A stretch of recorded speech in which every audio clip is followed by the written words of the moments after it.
Hello, business owner. You might think of yourself as just a driver picking up extra cash on the weekends, but every time you let a stranger into your back seat, you are exposing your entire financial life to the unpredictability of the road and the litigious nature of the general public.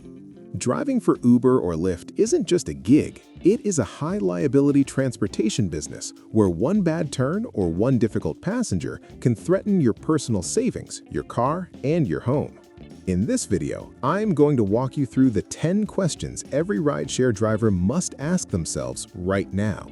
And you need to stick around for question number 10, because that is the single most critical question regarding insurance gaps that will determine if a collision leaves you bankrupt or just inconvenienced.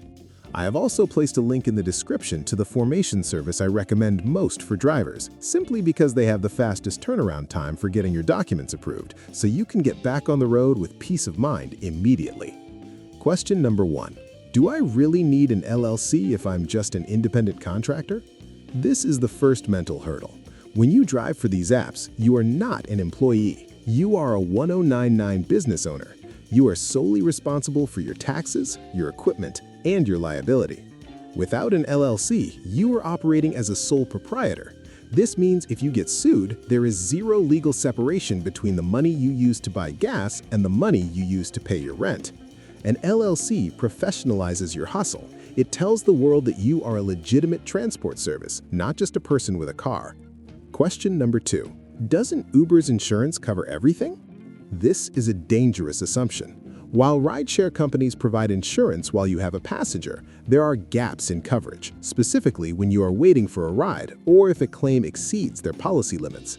Furthermore, their insurance protects them first. If a passenger sues you for something outside of a collision, like an argument that escalates or an accusation of misconduct, the app's insurance might not save your personal assets. You need your own shield. Question number 3. What happens if a passenger gets injured in my car? We have to look at the worst-case scenario. If you are in a severe accident and your passenger suffers a long-term injury, the medical bills can easily exceed $1 million. If the cap is hit, personal injury lawyers look for the next available pot of money, your personal assets. If you are a sole proprietor, they can come after your home equity and your personal savings. An LLC acts as a firewall, ensuring that the liability stops at the business level. Question number 4. Can I lose my personal car in a lawsuit? For many of you, your car is both your livelihood and your personal vehicle. If you are sued as a sole proprietor, your personal vehicle is an asset that can be seized to pay debts. By forming an LLC and properly leasing or titling the vehicle to the business, or at least using it for business purposes under the entity, you add a layer of protection that makes it much harder for creditors to strip you of your essential property. Question number 5. Am I risking my spouse's income by driving? This is often overlooked. If you are married and filing jointly or own property jointly, your spouse's assets are often considered part of your personal assets. That means a lawsuit from a Friday night ride could theoretically impact your spouse's savings or your shared home. An LLC creates a boundary. It isolates the risks of the road to the business entity, protecting your family's financial stability from the volatility of your job. Question number 6. Is forming an LLC worth the cost for a side hustle? I know margins are tight with gas prices and platform fees, but look at the math. The cost of forming an LLC is often less than what you earn in a single busy weekend of driving. Compare that to the cost of a personal injury lawsuit or a deductible you can't pay. It is a tiny, tax-deductible expense that acts as a permanent safety net. In the transportation industry, operating without this protection is simply too expensive of a risk to take. Question number 7. Is the paperwork too complicated for a driver? You are used to navigating traffic, not government bureaucracy. But forming an LLC is actually much simpler than understanding the rideshare algorithm. It is primarily about verifying your identity and registering your business address. You do not need a lawyer to do this. The service I linked below turns the legal forms into a simple checklist. I'm going to pause the questions right there. I know you want to keep your wheels turning and not get stuck in paperwork, but I want to show you exactly how fast this really is. I recorded a quick walkthrough using the service I mentioned in the description to show you that you can set this up while you're waiting for your car to get washed. Watch this. Select the LLC option for business type and state. In my case, it's Texas.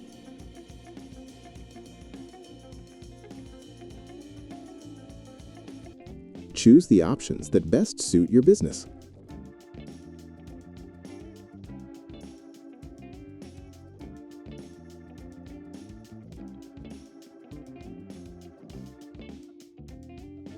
Add your contact information.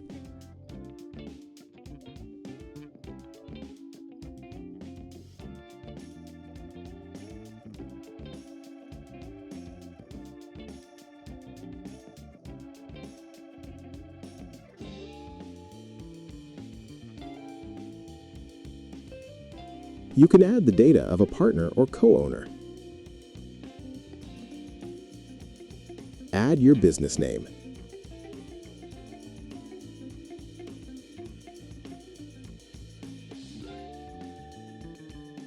Add your business information and click Continue.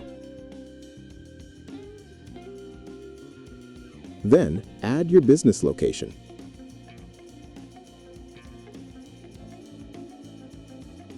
Choose the options that best suit your business.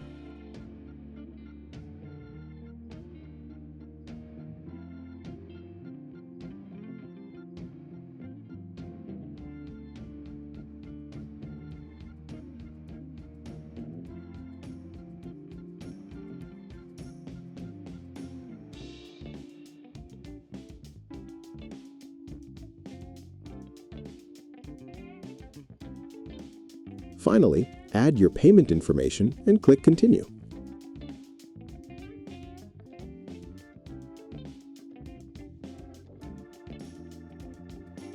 Congratulations, you now have an LLC. That really is all it takes. Now that you've seen the how and you have that link in the description to get started, let's get back to the why, because these next points are about making more profit per mile. Question number 8. Can an LLC help me deduct more expenses? As a driver, your biggest enemy is taxes. You have gas, maintenance, car washes, phone bills, and depreciation. While you can deduct these as a sole proprietor, an LLC makes your accounting much cleaner. It encourages you to have a separate business bank account. When the IRS sees a clean separation of business and personal expenses, your deductions are less likely to be challenged. It helps you keep more of what you earn. Question number 9. What if I want to expand to a fleet? Many drivers dream of buying a second car and hiring a driver, or moving into the black or luxe categories. You cannot build a fleet on personal credit alone. An LLC allows you to build business credit. This means you can eventually finance vehicles under the company name without wrecking your personal debt-to-income ratio.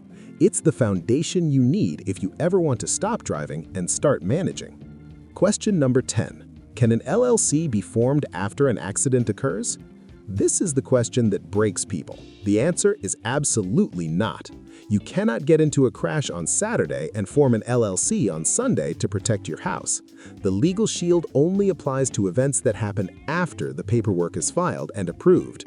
Every mile you drive without this structure is a mile where you are gambling your entire net worth. You cannot buy the insurance after the house is burned down. If you're on the road, you are in the danger zone. You need to treat your driving like the serious logistics business it is. The risk of waiting is simply too high. Go to the description, click the link I've provided, and start the process today. It takes minutes to secure your future on the road. My verdict is simple. Keep your eyes on the road and your assets behind a wall. Do not let a bad passenger or a bad driver destroy your personal life. If you found value in this video, please subscribe, like, and drop a comment below. Until the next video.